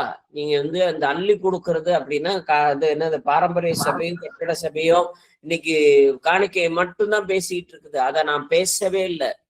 அதுவும் உண்டு, நான் பேசல. ஆனா நான் பேசுறது உங்களுடைய நேரமோ, உங்களுடைய தாளந்துகளோ, உங்களுக்கு கர்த்தருக்குன்னு நீங்க படிச்சிருக்கக்கூடிய, உங்களுக்கு தெரியும், நிறைய வசனங்கள் தெரிந்தவர்களா இருப்பீங்க, நிறைய ஞானம் தெரிந்தவர்களா இருப்பீங்க, நிறைய நண்பர்கள் தெரிந்தவர்களா இருப்பீங்க. அத்தனை பேருக்குமே கொண்டு போய் கொடுத்துருக்கிறீங்களா? ஆனா உங்களை பார்த்து உங்களுக்கு ஆலோசனை சொல்லுவதற்கு ஆள் வேண்டும், உங்களுக்கு ஜெபிப்பதற்கு ஆள் வேணும். வாங்குறதுல ரெடியா இருக்கிறோம். எனக்கு நீங்க ஜெபிங்க பிரதர், எனக்கு சுகம் வாங்கித்தாங்க பிரதர், எனக்கு இந்த காரியத்துக்காக ஜெபம் பண்ணுங்க பிரதர், இந்த காரியத்துக்காக. எத்தனை பேர் கொடுக்கறதுக்கு தயாரா இருக்கிறோம் என்பதை நாம் நிதானித்து பார்க்கிறோம். எந்த அளவையில் அளக்கிறீர்களோ அதே அளவையில் உங்களுக்கு கொடுக்கப்படும். வாங்குறத காட்டிலும் கொடுக்கறது ஜாஸ்தியா இருந்துச்சுன்னா கர்த்தர் கொடுக்கறதும் ஜாஸ்தியா இருக்கும். சகலமும் நன்மைக்கு எதுவாய் நடக்கும். யோவான் 4:20. தேவனிடத்தில் அன்பு கூறுகிறேன் என்று ஒருவன் சொல்லியும் தன் சகோதரனை பகைத்தால் அவன் பொய்யன்.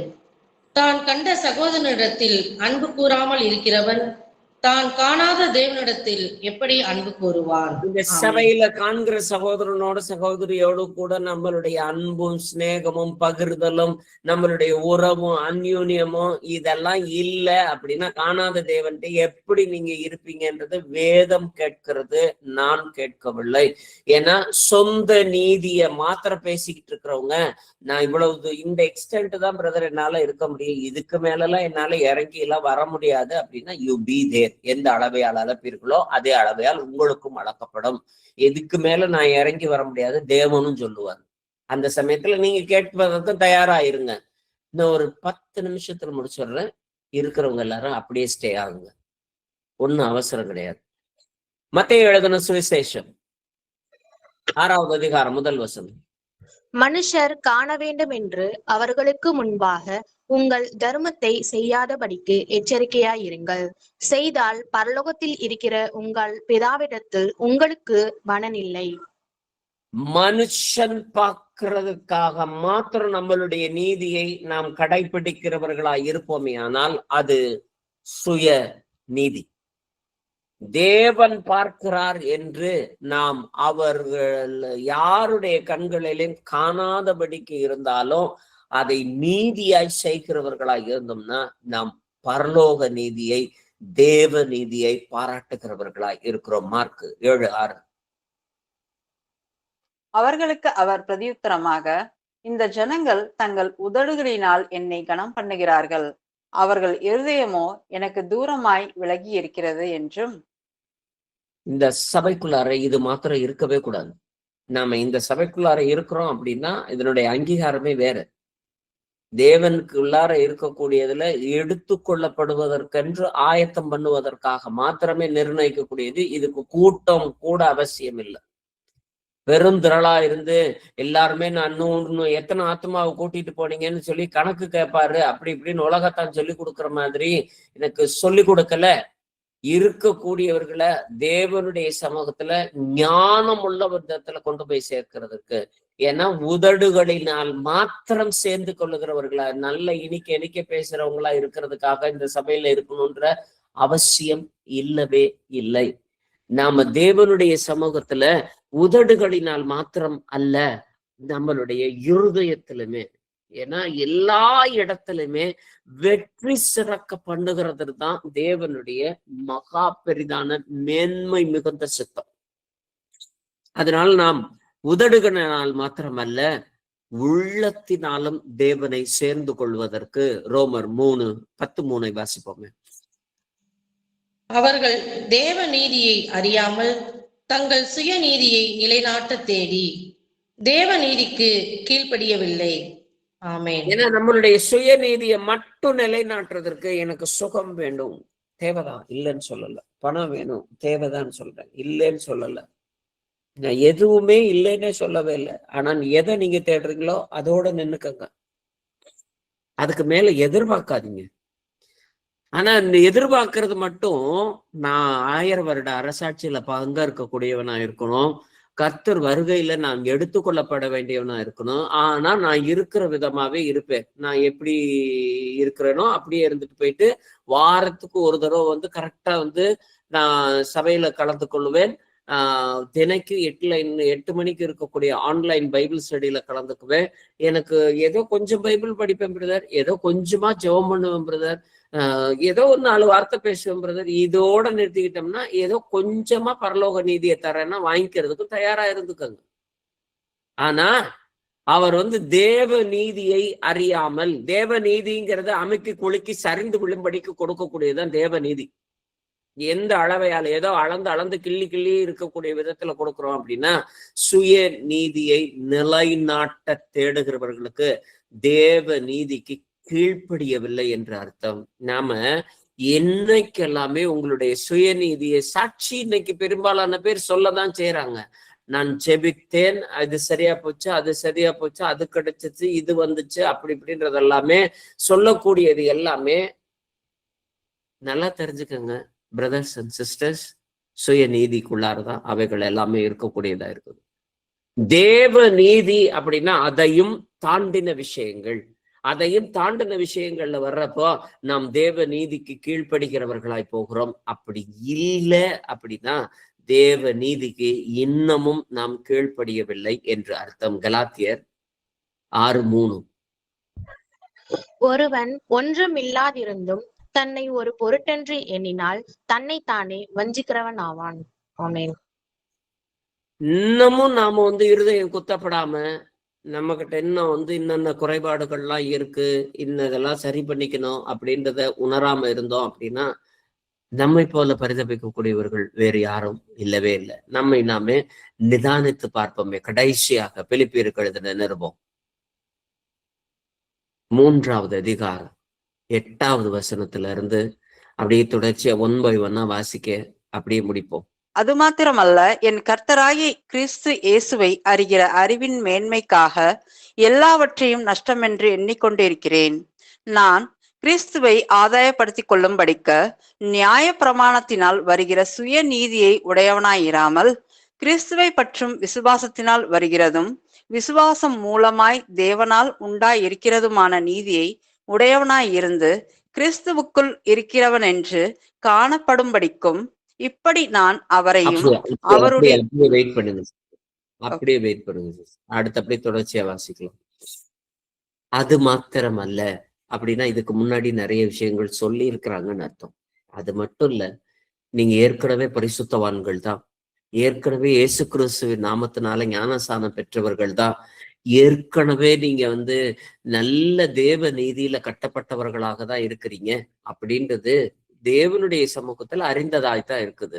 உங்களுடைய நியாய தீர்ப்புக்குள்ளார கொண்டாந்து நிறுத்தணும், நீங்க எல்லாம் சரியில்லை அப்படின்னு சொல்றதற்காக இந்த வார்த்தைகளை தேவன் இந்த இடத்துல கொடுக்கவே இல்லை. நீங்க இருக்கிறீங்க, அது மாத்திரம் அல்ல, அது மட்டும் இப்ப இருக்கிறதோடு மாத்திரம் இல்ல, நீதிமான் இன்னும் நீதிமான் ஆகட்டும் அப்படிங்கிறத தேவன் நம்ம கிட்ட எதிர்பார்க்கிறவராய் இருக்கிறார். அதனால கிறிஸ்து இயேசுவை அறிகிற அறிவினுடைய மேன்மைக்காக எல்லாத்தையுமே நஷ்டம்னு சொல்லிருங்க. உங்களுடைய பதவி, பட்டம், புகழ், உங்களுடைய கார், பங்களா, வசதி அத்தனையுமே பெருசா பெருமையை நான் அவங்களோட பெட்டர் அப்படின்னு நினைக்கிறதுக்கெல்லாம் ஒண்ணுமே இல்லவே இல்லை. எல்லாமே நஷ்டமும் குப்பையும். இதுல வந்து போதிக்கிற நானும் ஒண்ணுதான், கேட்கிற நீங்களும் ஒண்ணுதான். இதுல மேன்மை யாருகிட்டையுமே இல்லவே இல்லை. நாம் கிறிஸ்துவுக்குள்ளார எல்லாமே மேன்மை பாராட்டுவதற்கு ஒன்னே ஒண்ணு, என் கூட கிறிஸ்து இருக்கிறார் அப்படிங்கிறது மாத்திரம்தான். ஏன்னா கிறிஸ்துவை ஆதாயப்படுத்திக் கொள்வதற்கு நம்மளுடைய நீதிய எங்க இருக்குன்னா கிறிஸ்துவுக்குள் இருக்கிறவன் என்று காணும்படிக்கு. வாசிங்க சிஸ்டர் 10. இப்படி நான் அவரையும் அவருடைய உயிர்த்தெழுதலின் வல்லமையையும் அவருடைய பாடுகளின் ஐக்கியத்தையும் அறிகிறதற்கும், அவருடைய மரணத்திற்கு ஒப்பான மரணத்திற்குள்ளாகி எப்படியாயினும் நான் மரித்தோரிலிருந்து உயிர்த்தெழுந்திருப்பதற்கு தகுதியாகும்படிக்கும், அவருக்காக எப்படியாகிலும் எப்படியாச்சும் நான் பரலோகத்துக்கு போயிடணும். எப்படியாச்சும் இந்த காரியம் நிறைவேறணும், எப்படியாச்சும் இது சரியாயிடணும், எப்படியாச்சும் அது சரியாயிடணும் அப்படின்னு சொல்லிட்டு சுயநீதிக்குரிய காரியத்தை எல்லாத்தையுமே எடுத்து வைக்கிறத காட்டிலும், இன்னைக்குரிய காலகட்டத்துல நீங்களும் நானும் பேச வேண்டியது எப்படியாச்சும் நான் பரலோகம் போயிடணும். அதுக்கு நான் என்னென்ன செய்யணுமோ அத்தனையும் நான் செஞ்சு முடிக்கிறதுக்கு தயாரா இருக்கிறேன் ஆண்டவரே.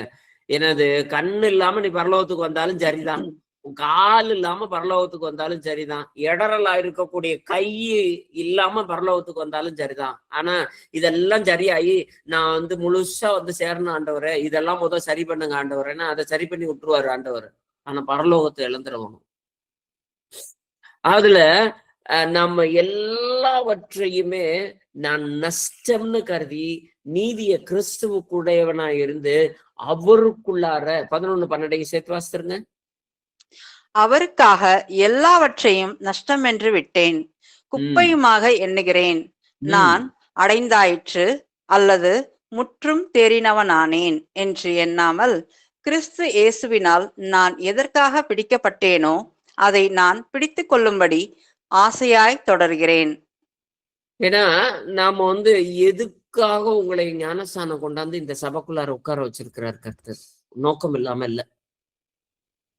எதற்காக உங்களை இயேசு கிறிஸ்துவின் எத்தனையோ விதமான ஞானஸ்தானம் இருக்கு, எத்தனையோ விதமான சபைகள் இருக்கு, எத்தனையோ விதமான இடங்கள் இருக்கு, போகவும் வரவும் ஆசீர்வாதம் வாங்கிக்கிறதுக்கும் செழிப்பினுடைய உபதேசங்களை பேசுவதற்கு எத்தனையோ இடங்கள் இருக்குது. ஆனா அத்தனை இடங்களை விட்டுட்டோ இந்த இடத்துல கிறிஸ்து உங்களை பிடிச்சிருக்கிறாரு அப்படின்னா ஏதோ ஒரு நோக்கத்துக்காக தான். அந்த பிடிச்சிருக்கக்கூடியது எதற்காக பிடிக்கப்பட்டிருக்கிறேனோ அதற்காக நான் தொடர்றதுக்கு ஆசைப்பட்டிருக்கேன். என்னைக்காச்சும் ஆசைப்பட்டிருக்கீங்களா? ஞானஸ்தானம் வாங்கினதோடு சரி, அன்னைக்கு ஆசைப்பட்டதோடு சரி. அதனால நாம தொடர்ந்து அதே ஆசையோடு கூட ஓட நாம மீதி வாசிச்சு முடிங்க சிஸ்டர். 13, 14, 15. சகோதரரே, அதை பிடித்து கொண்டேன் என்று நான் எண்ணுகிறதில்லை. ஒன்று செய்கிறேன், பின்னானவைகளை மறந்து முன்னானவைகளை நாடி கிறிஸ்து இயேசுவுக்குள் தேவன் அழைத்த பரம அழைப்பின் பந்தய பொருளுக்காக இலக்கை நோக்கி தொடர்கிறேன். ஆகையால் நம்மில் தேறினவர்கள் யாவரும் இந்த சிந்தையாய் இருக்க கடவோம். எந்த காரியத்திலாவது நீங்கள் வேறே சிந்தையாய் இருந்தால் அதையும் தேவன் உங்களுக்கு வெளிப்படுத்துவார். ஆமென். இன்னைக்கு ஆவியானவர் தெளிவா வெளிப்படுத்த வல்லவராய் இருக்கிறார். எந்த காரியத்துல நீங்க வேற சிந்தையா இருக்கிறீங்க, எந்த காரியத்துல இன்னமும் நான் தேவ நீதிக்குள்ளார கிறிஸ்துவுக்குள் வளர்கிறவனாய் இல்லாமல் இருக்கிறேன். ஏன்னா நாம எல்லாருமே பரம அழைப்பின் பந்தய பொருளை இலக்கை நோக்கி ஓடுகிறவர்களாய் இருக்கிறோம். அந்த லக்கு கரெக்டா இருந்துச்சு அப்படின்னா நாம சரியான பந்தயத்துல ஜெயிக்கிறவர்களாய், ஜீவ கிரீடத்தையும் வாடாத கிரீடத்தையும் பெற்றுக் கொள்ளுகிறவர்களாய் இருக்க நம்மை நாமே நிதானித்து அறிந்து ஒப்பு கொடுத்து இந்த ஜெபத்தோடு கூட இணைந்து கொள்வோமே. மகா இரக்கமும் கனமும் பொருந்திய எங்கள் பரமநேசரே, எங்கள் கர்த்தராகிய இயேசு கிறிஸ்துவே, உம்முடைய பூரண மிகுந்த நாமத்திற்குள்ளாரே எங்களை இந்த வேளையில வெறுமையாக்கி தாழ்பணிந்து ஒப்பு கொடுக்கிறோம் ராஜா. சுயநீதியை தேடும் பட்சத்துல உலகபூர்வமாய் இருக்கக்கூடிய ஆசிர்வாதத்திற்குள்ளார மாத்திரம் தேடுகிறவர்களாய் இருந்த காரியங்களை எல்லாவற்றையும் தயவாய் ஒரு விசையாய் மன்னித்து இந்த வேளையிலே தேவ நீதிக்கென்று இயேசு கிறிஸ்துவுக்குள்ளார வளருகிறவர்களாய், இயேசு கிறிஸ்துவுக்குள்ளார எதற்காக நான் பிடிக்கப்பட்டேனோ அதை ஒன்றையே நான் நாடவும், அதை ஒன்றையே நான் தேடவும் தேவரீர் எனக்கு கற்பித்து கொடுக்க வேண்டுமாய் ஸ்தோத்தரிக்கிறோம் ராஜா. யூதாசை போல அல்ல ஆண்டவரே, சுயநீதியை பேசி தேவனுக்கு எதிராக அவன் நடந்ததை போல அல்ல ஆண்டவரே, தேவ நீதியை மாத்திரம் பேசி கடிந்து கொண்டாலும் இயேசு கிறிஸ்துவை சார்ந்து கொண்டான் பேதுரு. ஏதோ திட்டுன உடனே வெளியேறி போனான் யூதாசு. அப்படி இல்லாம இந்த சபைக்குள்ளார இருக்கிறவர்கள் எந்த ஒரு சீர்திருத்தலையும் சீர்பொருந்துதலையும் ஏற்றுக்கொள்ளக்கூடிய விதத்துல மனப்பக்குவங்கள் உண்டாவதாக. எல்லாவற்றிலும் தேறினவர்களாய், முற்றிலும் தேறினவர்களாய் மாறும் வரைக்கும் ஒரே கிறிஸ்துவுக்குள்ளார கட்டப்பட்டவர்களாய் ஓட, தேவனுக்கென்று அழைக்கப்பட்டவர்களாய் இருக்க தேவரீர் இந்த வேளையில ஒரு விசையாய் நீர் ஆசீர்வதிக்க வேண்டுமாய் ஸ்தோத்தரிக்கிறோம் ராஜா. பேதுரு இதோ ஆசீர்வாதத்தின் நாட்களிலே சகலவற்றையும் விட்டுட்டு வர அவன் தயாராயிருந்தான். அவன் ஆசீர்வதிக்கப்பட்ட உடனே இதே தொழில நிலைச்சிருப்போன்னு சொல்லிட்டு அவன் முடிவு பண்ணாம அவன் இந்த ஆசீர்வாதத்தோடு கூட அப்படியே கர்த்தருக்கு பின்னாடி போகலாம் அப்படின்னு சொல்லிட்டு இன்னைக்கு நீங்க நல்ல நிலைமையில இருந்தீங்கன்னா கர்த்தருக்கு ஸ்தோத்திரம். நீங்கள் எதிர்பார்த்ததற்கும் விரும்புகிறதற்கும் அதிகமாய் செய்கிற கர்த்தர் உங்களோடு கூட இருக்கிறதுனால நீங்க இந்த நிலைமையில நான் கர்த்தரோடு கூட சேர்ந்து கொள்ள தேவரீர் நீர் ஆசிர்வதிக்க வேண்டுமா ஸ்தோத்திரிக்கிறோம் என்று ஒப்பு கொடுக்க மனதாய் இருக்கிறவர்களாய் மாற ஒவ்வொருத்தரையும் பேர் பேராய் தனித்தனியாய் ஆசிர்வதிக்கிறோம் ராஜா. எசேக்கியா அவன் மரணம் வந்த நாள் நல்லது, ஆனா அவன் கூட்டி 15 ஆண்டுகள் கேட்டு வாங்கி தேவனுக்கு விரோதமான காரியங்களை செய்தான். அதே போல அல்லாமல் எங்களுடைய மன விருப்பத்தினுடைய காரியத்தை மாத்திரம் நாங்கள் சார்ந்தவர்களாய் அல்ல, தேவ விருப்பத்திற்கு ஏற்ப எங்களுடைய ஜெபங்களும் அமைய, எங்களுக்கு உண்டாயிருக்கக்கூடிய ஆசீர்வாதங்களும் அமைய கர்த்தாவே உம்முடைய பரிசுத்த ஆவியானவர் இந்த வேளையில கேட்கிற சகோதரனுக்கும் சகோதரிக்கும் கற்றுத் தருவீராக ராஜா. நீரே காத்துக்கொள்ளும், வழி நடத்தும் எங்கள் ஜீவனுள்ள நல்ல பிதாவே. ஆமென்.